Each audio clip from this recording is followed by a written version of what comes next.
Tá gravando já. Nosso grupo vai falar sobre endotoxemia e exotoxemia. Nosso grupo é composto por Emílio Padovani, José Eduardo, Matheus Vial e Yuri Rocha.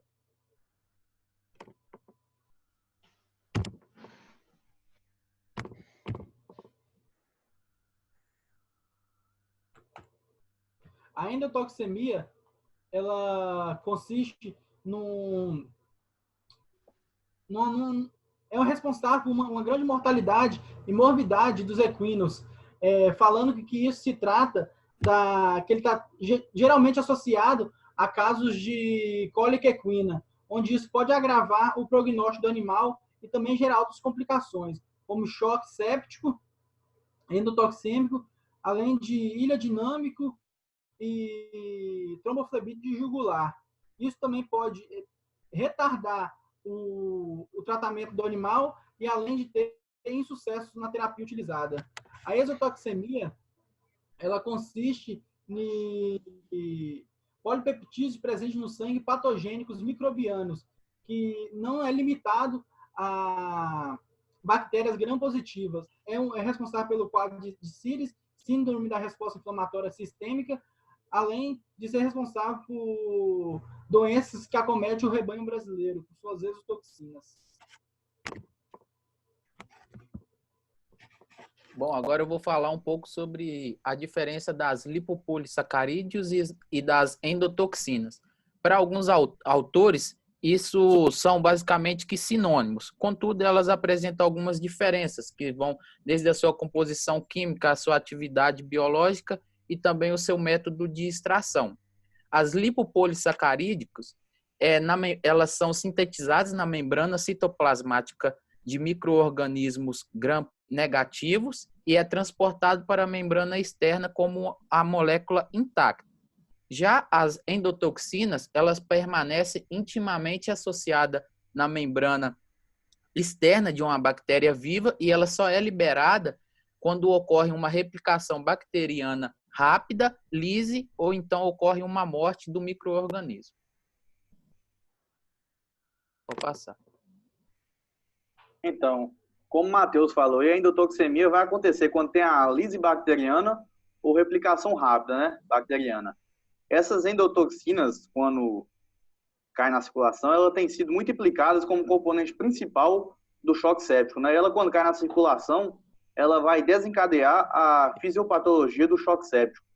Vai induzir ali numerosos mecanismos de defesa no organismo, que vai ocasionar uma inflamação tecidual bem excessiva.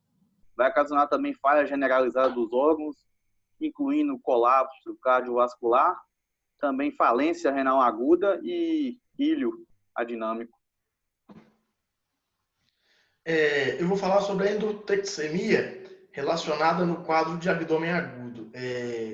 As anormalidades fisiológicas associadas à presença de lipopolissacarídeos circulares são responsáveis pela morbilidade e pela mortalidade importantes encontradas na clínica médica equina. Nessa espécie, as patologias que afetam o sistema gastrointestinal são consideradas as principais causas de morte.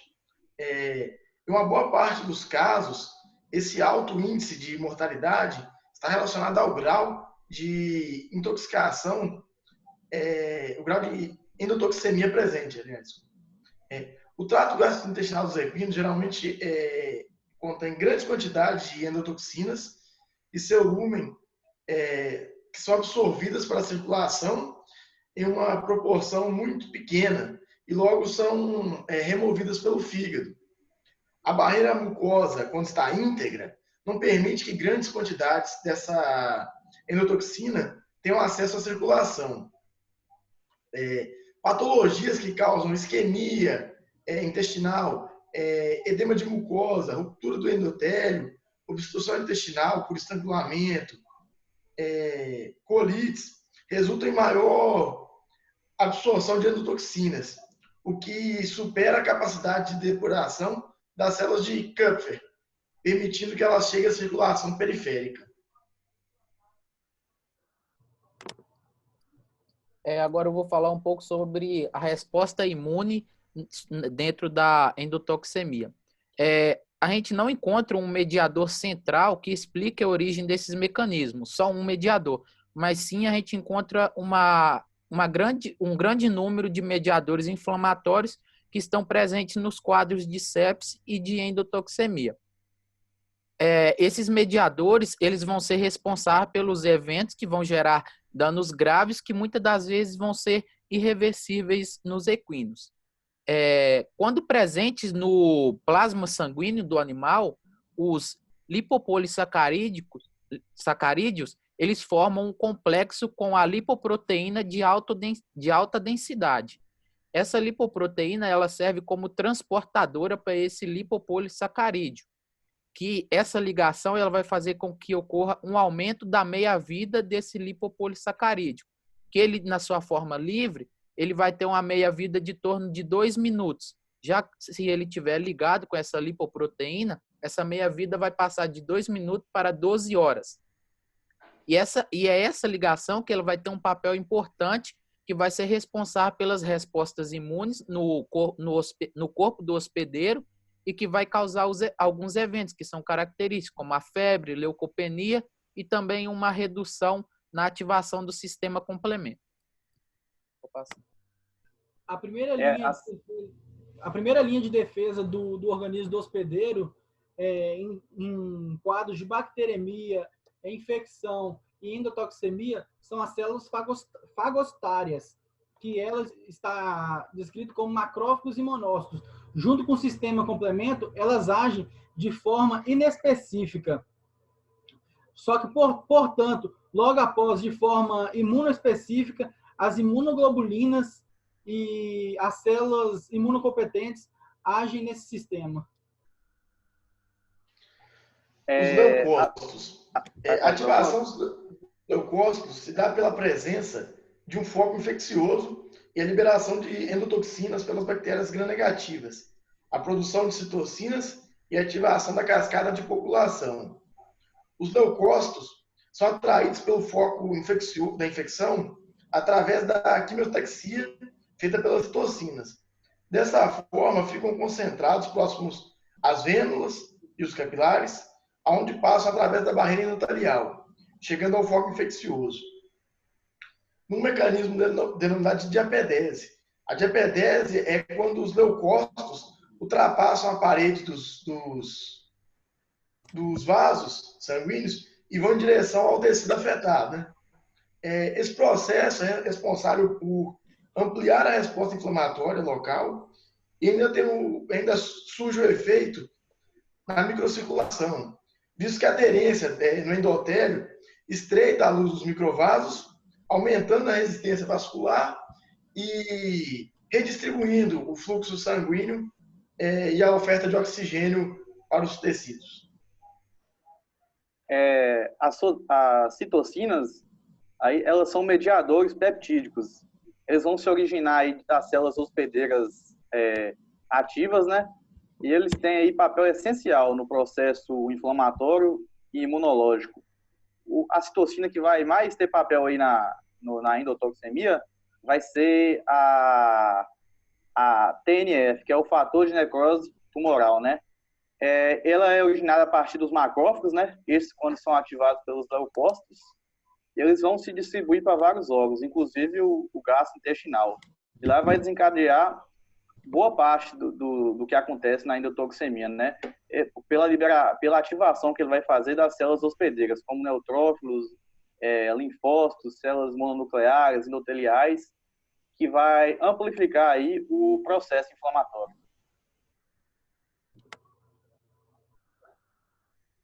Agora eu vou falar um pouco sobre os sinais clínicos que esses animais apresentam. As manifestações clínicas que a gente encontra nesses casos desses animais com sepse e endotoxemia, ele é devido a uns processos infeccioso primário que acomete o animal, também o processo inflamatório e também as disfunções orgânicas que é instalada no animal.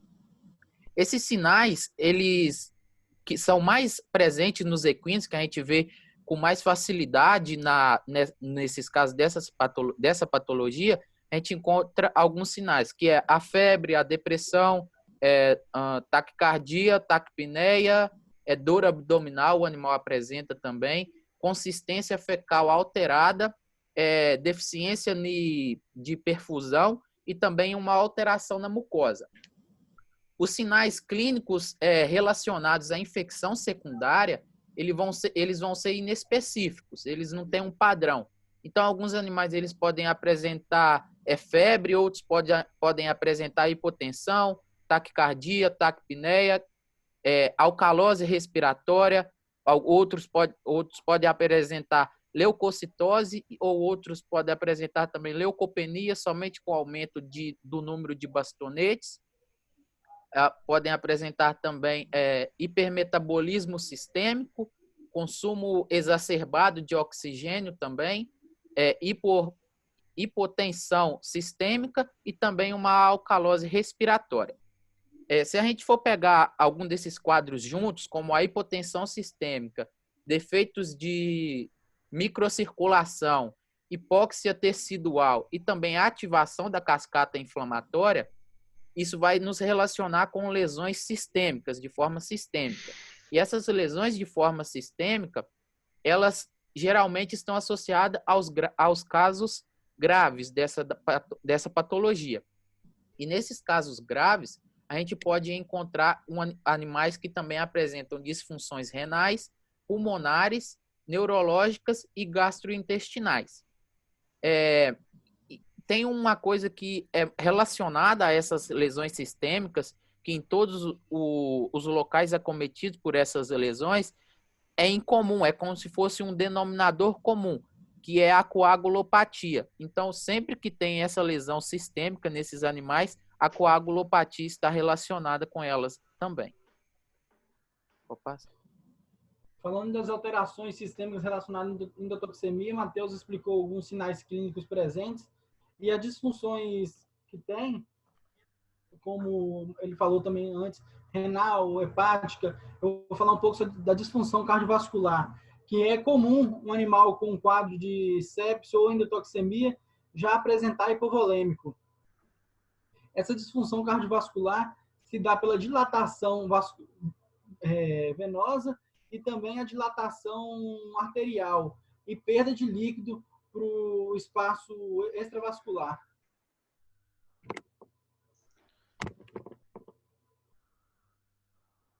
As alterações hematológicas. Durante os estágios iniciais, ocorre a neutropenia e a marginalização vascular. Fatores derivados das células mononucleadas intensificam a proliferação mieloide na medula óssea, e o que por neutrofilia pode ser observada nos estágios mais tardios da sepse e endotoxemia. Pode ser observadas ainda alterações tóxicas, como a vacuolização citoplasmática, grânulos tóxicos e neutrófilos segmentados. Esses estão presentes também no aumento na contagem eritrocitária, no hematócrito e na concentração de hemoglobina e de proteína plasmática após a perda do líquido extravascular. A disfunção renal aí é outra alteração sistêmica aí que comumente acontece em pacientes com endotoxemia, né? O que acontece? Vai acontecer uma necrose celular, né? Que é o fenômeno de morte celular que acontece nesse fenômeno de endotoxemia. Aí o que vai acontecer? A célula vai perder a integridade da membrana e o conteúdo intracelular vai extravasar para as células, os tecidos adjacentes, né? Isso vai ocasionar ali, vai começar um processo inflamatório devido à isquemia e à reperfusão no local. Disfunção gastrointestinal. Os quadros de sepse e endotoxemia são responsáveis pelo atraso no esvaziamento gástrico e no comprometimento estrutural da mucosa intestinal. E, consequentemente, a translocação de bactérias e seus produtos tóxicos para o interior dos vasos sanguíneos, né? Essa situação, sugestivamente, mantém um processo inflamatório, mesmo que o foco infeccioso já tenha sido eliminado. Alterações na barreira do intestino estão associadas a fatores como a indução isoforme induzível do óxido nítrico, a síntese e a superprodução do óxido nítrico e alterações no citoesqueleto e na respiração celular, né? O aumento da apoptose epitelial, esse processo é responsável pela presença de fenômenos como o ílio, né? Que é frequentemente presente em animais que passam por cirurgias e abdominais ou animais que sofreram endotoxemias. Está relacionado à infiltração de neutrófilos na parede intestinal e ativação de macrófagos residentes. Grande parte dos equinos com cólica encontram-se em variados níveis endotoxêmicos e desidratados. Isso ocorre devido ao fato de que as enteropatias frequentemente comprometem a integridade da barreira gastrointestinal, que acaba afetando o balanço hídrico, né? Neste caso, a desidratação vem da vasodilatação periférica, mobilizando o fluido intravascular para o interstício, o sequestro de líquido para o intestino, né? Mesmo nos casos de débito cardíaco não alterado, é possível que haja isquemia intestinal e, devido ao choque distributivo, pois afeta muito precocemente a circulação esplênica também, né?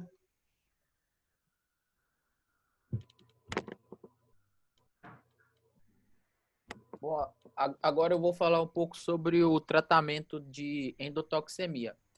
Como os meninos já falou, as patologias que atingem o trato gástrico-intestinal, elas têm uma probabilidade muito grande de passar para um quadro endotoxêmico. E isso, então, a gente tem que observar com bastante atenção, porque as endotoxinas presentes no interior da luz intestinal, elas podem facilmente atingir a corrente sanguínea. E isso a gente tem que tratar com ênfase para ser combatido. A gente deve tomar muito cuidado, porque essa patologia também, ela pode fazer com que ocorra o aparecimento de outras patologias, como a laminite, tromboflebite e também a CID, a coagulação intravascular disseminada. Então, uma identificação precoce e precisa desses sintomas previamente é crucial para nós podermos saber quais medidas adotar e quando adotar essas medidas.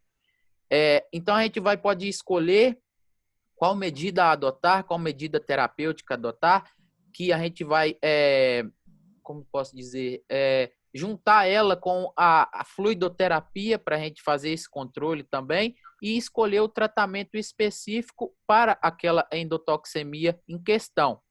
E a gente deve escolher, tem que ter alguns critérios para avaliar e saber qual medida a gente deve tomar.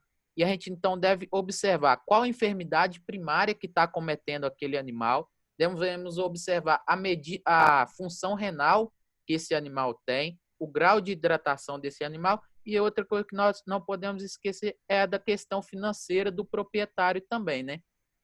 Então, por exemplo, no início do tratamento, o que a gente vai fazer? A gente deve focar em eliminar a fonte básica de lipopolissacarídeos. Ou seja, o que é isso? É a gente tratar a causa base que está gerando a cólica. É o que está gerando a síndrome do abdômen agudo.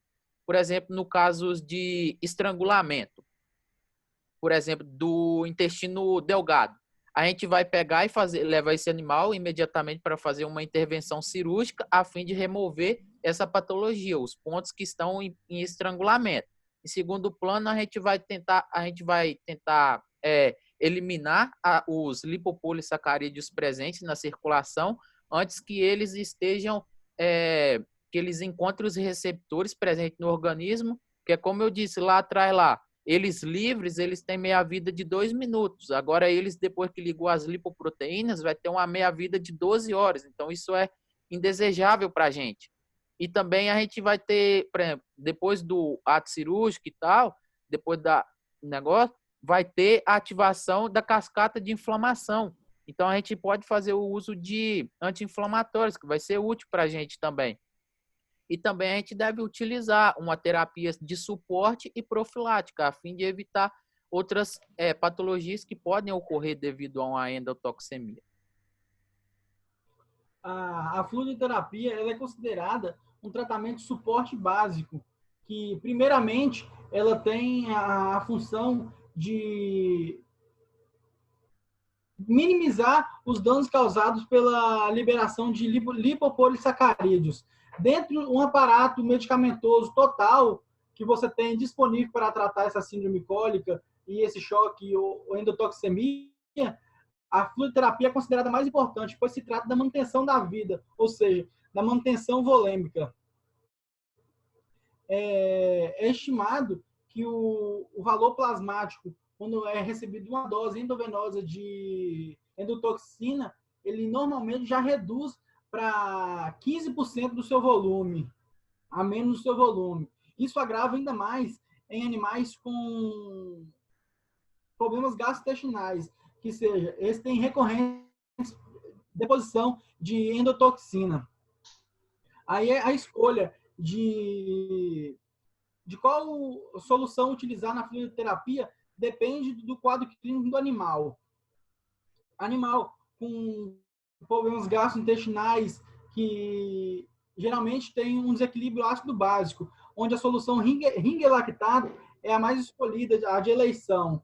E já animal com risco de choque hipovolêmico, é bom preconizar a escolha de soluções cristalóides hipertônicas a 7,5% como expansor plasmático. Já em animal desidratado e com hipoproteinemia, e para manutenção da pressão oncótica, a solução cristalóide é a mais indicada. Essa, porque a endotoxina ela provoca um aumento da permeabilidade vascular e aumento da permeabilidade do intestino também. Ou seja, o animal perde proteína e líquido ao mesmo tempo, causando desidratação e hipoproteinemia. Essa solução colóide, ela restabelece a pressão oncótica, além de acabar o ciclo vicioso de perda de proteína. O Endozerium aí, ele é um soro hiperimune. Ele foi obtido através do soro, né, de cavalos vacinados contra salmonela. Ele é utilizado para neutralizar a toxina. Como é que você vai utilizar ele? Vai utilizar na dose de 1,5 ml por quilo de peso, né? E ele vai ser diluído ou em solução isotônica ou em ringelactato. Você vai diluir ele para evitar reações na imunomediada de hipersensibilidade, por exemplo.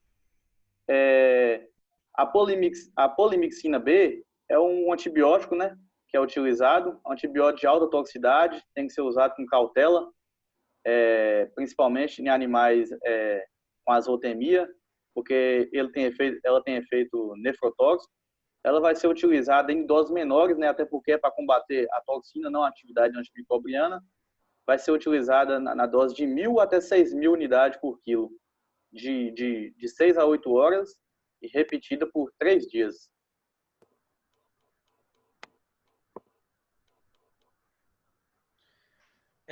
O fluoxetina megumin, ele tem grande atividade analgésica e anti-inflamatória em cavalos, né? E por isso é um fármaco de escolha nos casos de cólica equina. Pode ser também usado com cautela, aliás, deve ser usado com cautela no início da terapia, em caso de choque endotoxêmico, pois ele causa uma sensação de falsa cura, né? Nesses casos ainda, deve-se preconizar a dose de 0,25 miligrama por quilo a cada 6 a 8 horas, dependendo da necessidade, né? Essa dose apresenta menor risco, certo? E menores efeitos adversos, como úlceras gastrointestinais e necrose da papila renal, né? Ele inibe a produção de eucosinoides sem mascarar os sinais clínicos. geralmente é o fármaco de eleição aí, né? O filocoxib. Os anti-inflamatórios dos grupos COX-CID são inibidores seletivos de COX-2 e possuem uma ação analgésica e antiemética e o menor potencial ulcerogênico e nefrotóxico, né? Em relação aos outros grupos de anti-inflamatórios, que inibem indistintamente várias formas de COX. Entretanto, o COX-2, além de estar relacionado às ações inflamatórias, também tem envolvimento na função fisiológica renal. Dessa forma, a inibição pode ser responsável por lesões renais, o que gera a ideia de que esse fármaco deve ser usado somente em pacientes que se devem tratar lesões a nível do sistema gastrointestinal, né? Caso contrário, optar apenas pelos AINES mesmo, que são clássicos e são muito mais vantajosos, né? Bom, agora eu vou falar um pouco dos corticosteroides. O uso de corticosteroides em animais com endotoxemia é meio que polêmico. O uso dele ele vai ser benéfico se nós formos olharmos pelo ponto seguinte, que ele tem médio efeito anti-inflamatório e ele também diminui a síntese de TNF, que é o fator de necrose tumoral.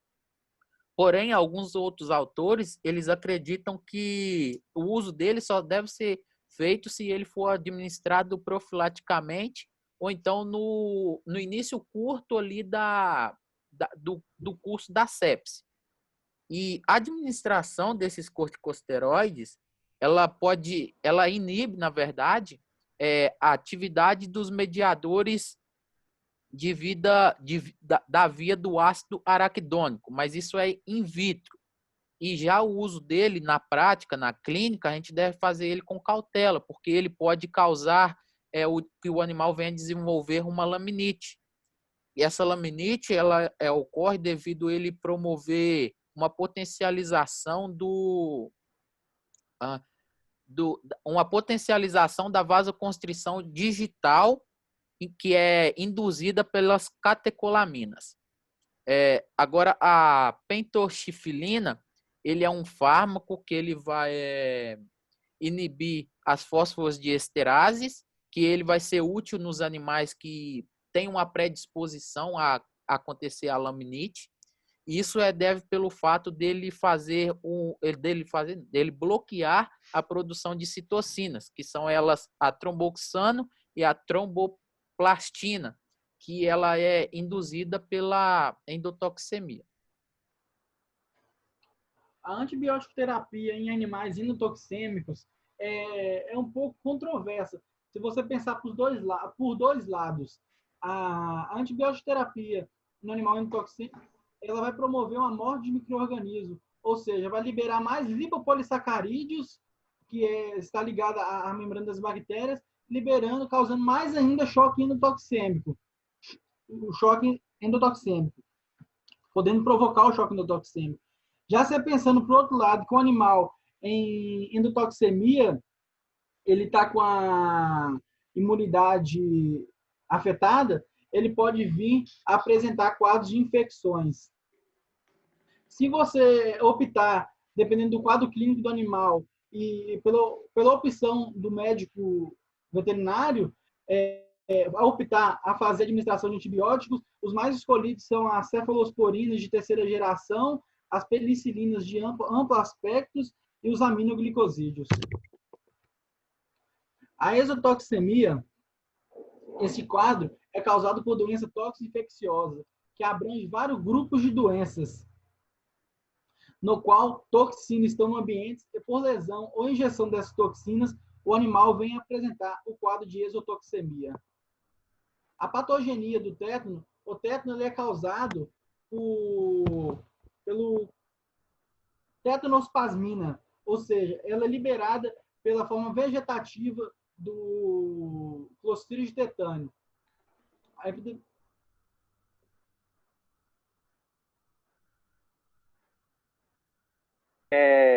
a epidemiologia dessa doença, ela tá bem, o acontecimento dela está bem associado com o manejo, né? Por exemplo, animais, são colocados vários animais submetidos a uma condição de contaminação, por exemplo, castração, cura de umbigo, colocação de brinco.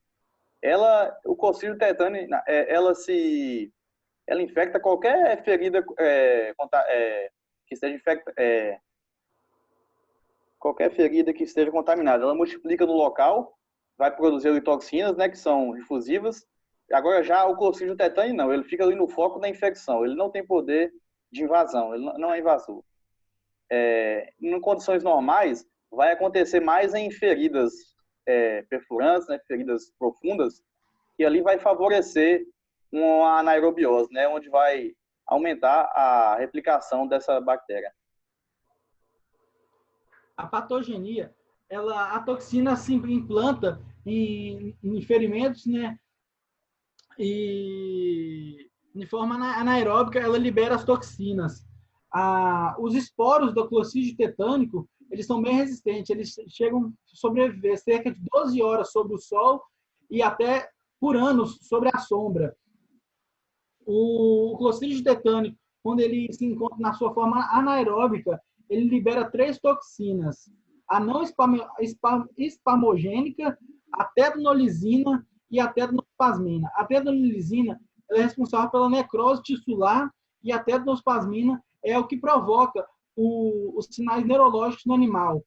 Ela encontra o sistema nervoso periférico e, por via retrógrada, ela chega até o sistema nervoso central.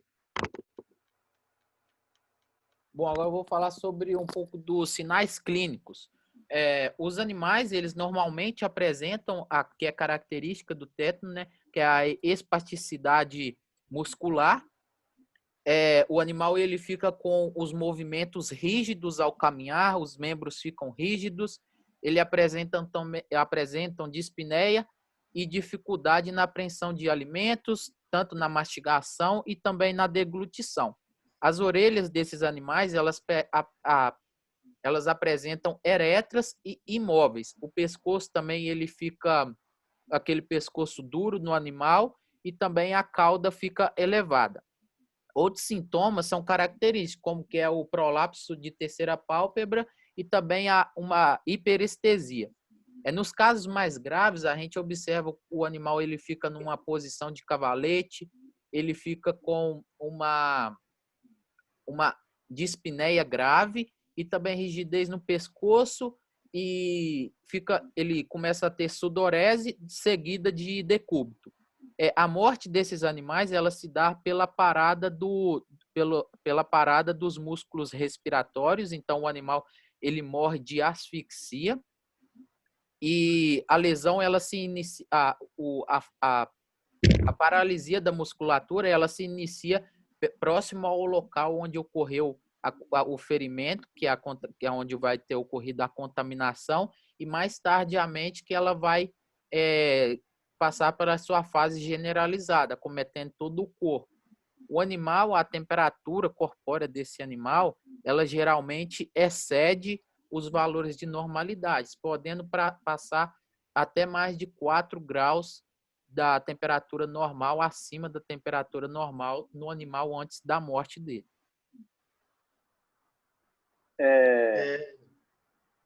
Falar sobre o diagnóstico, né?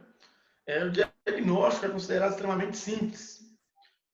Se baseia, sobretudo, na apresentação da clínica da doença, não havendo nenhuma dificuldade em diferenciar os outros estados tetaniformes. Geralmente, a doença apresenta após algum evento traumático, como foi dito acima, né? Ou cirúrgico. O fato deve ser questionado durante a anamnese do animal, né? Para poder ter essa confirmação.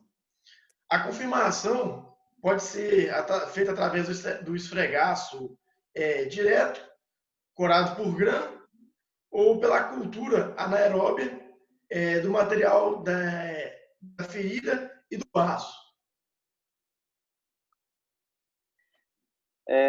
Falando sobre o tratamento aí, o tratamento vai basear aí na eliminação da infecção, né?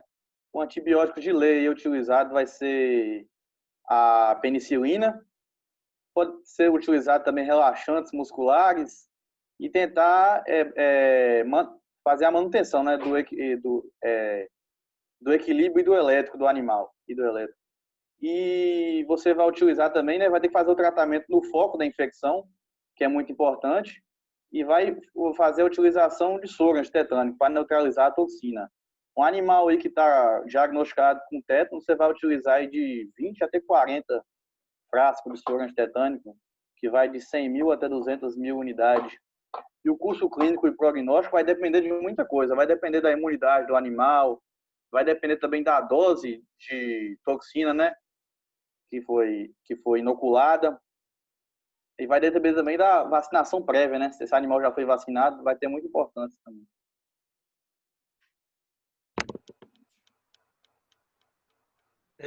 Vou falar um pouco sobre o botulismo agora, né? O botulismo é uma intoxicação causada pela neurotoxina produzida pelo Clostridium botulinum.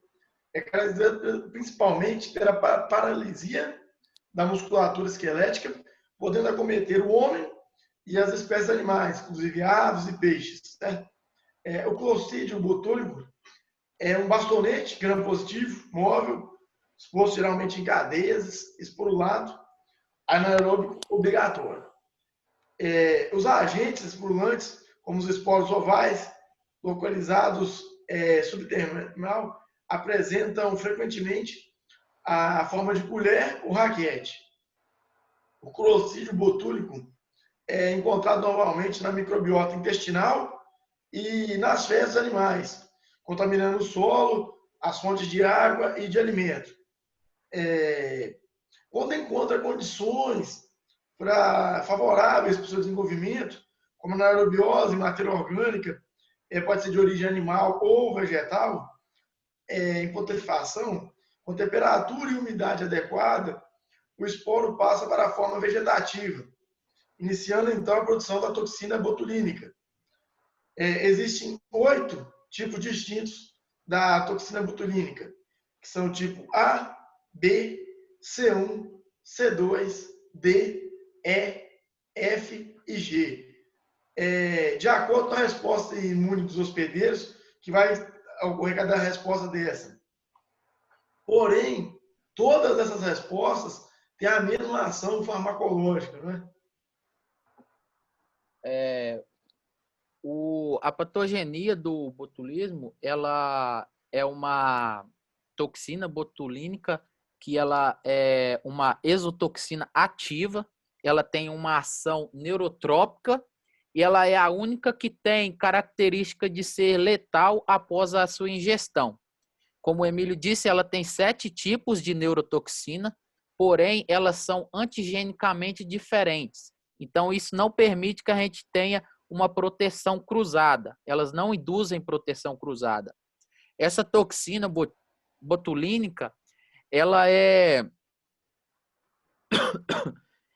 age sobre as terminações nervosas colinérgicas, tanto do sistema nervoso periférico quanto do sistema autônomo.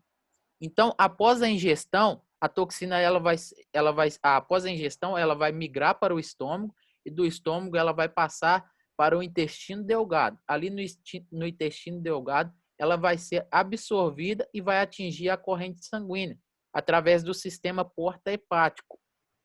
Então, assim ela atingiu a circulação sanguínea, ela vai alcançar as placas motoras do sistema nervoso. E essa toxina, ela possui 2 cadeias, uma cadeia leve e uma cadeia pesada. A cadeia leve, ela tem a ação neurotrópica e a cadeia pesada, ela atua na placa motora.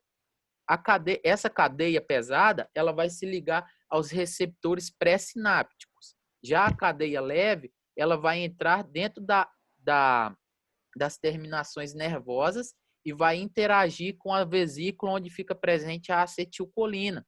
E assim ela vai impedir com que ocorra a liberação de acetilcolina e posteriormente impede com que ocorra a flacidez do músculo. Essa toxina ela não vai conseguir penetrar no sistema nervoso central, devido a ela não consegue ultrapassar a barreira hematoencefálica. que assim o animal ele permanece consciente durante a evolução do quadro. O período de incubação ele pode variar dependendo da quantidade de toxina ingerida. Pode variar de 12 horas a 18 dias. Os sinais clínicos deles, da intoxicação botulítica, caracteriza pela paralisia progressiva, iniciada geralmente nos membros posteriores.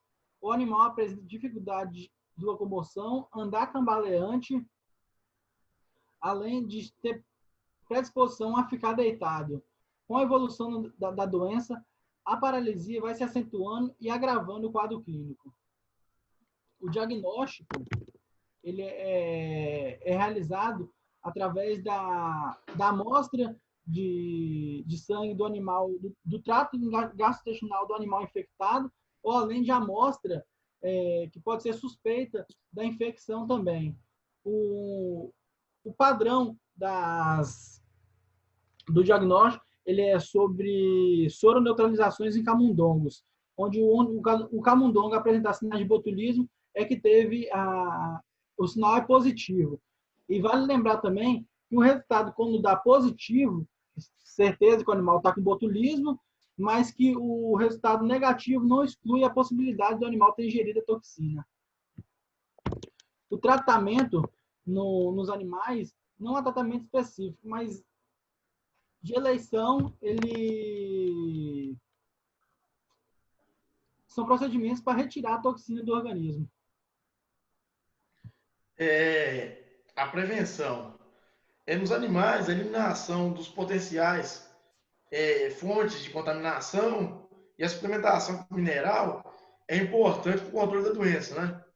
Porém, ser um organismo ubiquitário faz necessária a vacinação sistêmica nas épocas de seca e nas regiões onde os animais apresentam a preservação do apetite durante todo o decorrer do ano, né? Deve ser assegurada a suplementação mineral em quantidade e qualidade necessárias. Os cadáveres devem ser descartados de forma adequada, sendo queimados ou enterrados fundos, onde os outros animais não tenham acesso. Além de se realizar as inspeções periódicas de bebedouros, pastos, é importante, né? Fornecer silagem, feno de boa qualidade. E se os animais apresentarem qualquer sinal que possa indicar o botulismo, deve ser suspendida essa alimentação com esses alimentos, né?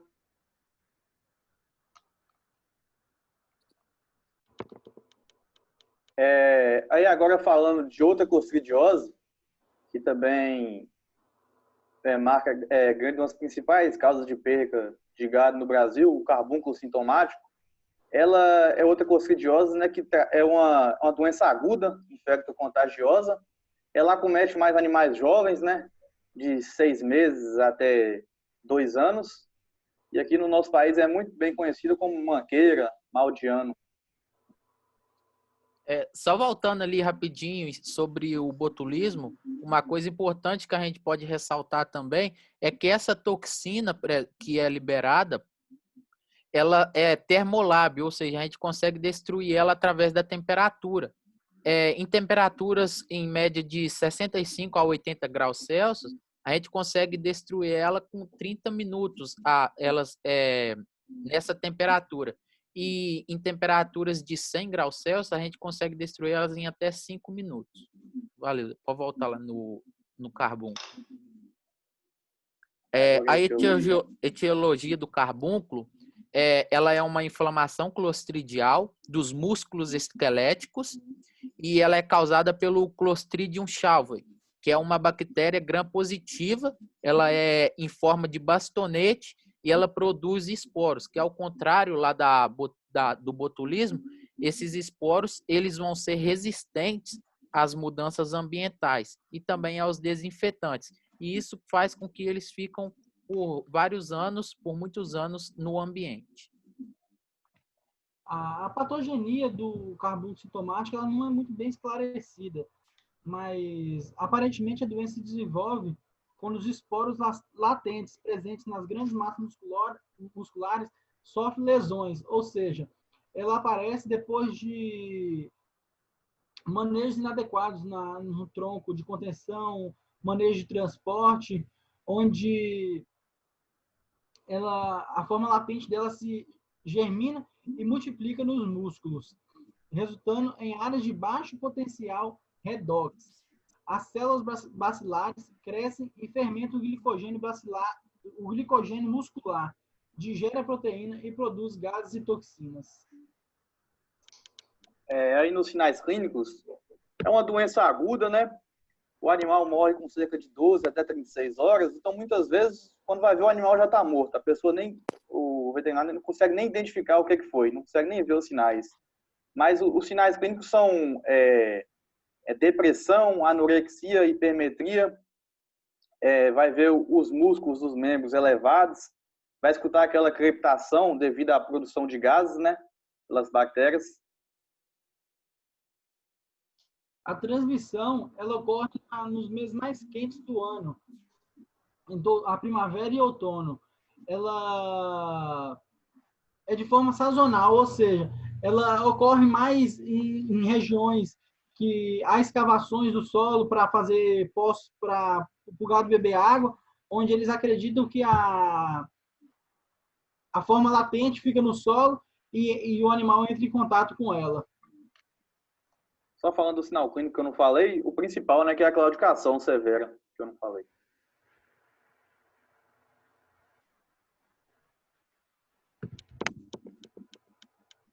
Bom, agora sobre o diagnóstico. Como o Yuri já falou, né, a claudicação é um sinal clínico principal. Esse pode ser quase que um diagnóstico definitivo, só utilizando os sinais clínicos para diagnosticar o carbúnculo, mas a gente pode utilizar também para fazer diagnóstico exames laboratoriais, que é a base do PCR, que é a cadeia polimerase, reação de cadeia polimerase. A gente pode utilizar também a imunofluorescência, que é como vocês estão vendo essa imagem de verde aí, é um estregar de imunofluorescência. A gente pode utilizar nos exames laboratoriais, a gente utiliza para fazer o diagnóstico a parte do músculo lesionado, como a gente vê cá embaixo nessa foto aqui. E, por exemplo, assim, se o animal ele tiver morrido recentemente, a gente pode enviar para o laboratório também osso longo do bovino que morreu, que a gente pode mandar, por exemplo, o metacarpo ou o metatarso sobre refrigeração, que é muito importante. O tratamento. Em relação ao tratamento, ainda há poucos relatos descritivos sobre a utilização de antibiótico-terapia com sucesso. Na maioria dos casos não funciona bem, porque o bovino morre, o animal morre até 72 horas. Apesar do clocídio ser sensível à penicilina G, ampicilina e tetraciclina, acaba não tendo resultado satisfatório. Se a gente for fazer esse tratamento, o que deve ser muito bem analisado, deve-se fazer primeiro através da via endovenosa, administração de penicilina, e depois através da via intramuscular profunda. O tratamento, a recuperação do animal e o tratamento são relativamente lentos. O controle é a profilaxia. Devido às características ecológicas dos agentes que são ubiquitários ao trato digestivo dos animais e ao solo, principalmente pelo esporo possuir alta resistência no meio ambiente e permanecer em latência na musculatura, até que ocorra um processo de anaerobiose, né? A erradicação dessa enfermidade é praticamente impossível, né? Por isso, o controle e a profilaxia devem se basear em medidas adequadas de manejo e vacinação sistêmicas de todo o rebanho, né? A gente deve seguir uma rotina de vacinação durante todo o ano, né? Eu acho que era isso que a gente tinha para falar sobre as endoexotoxinas. Obrigado pela atenção, né? Obrigado, é isso aí.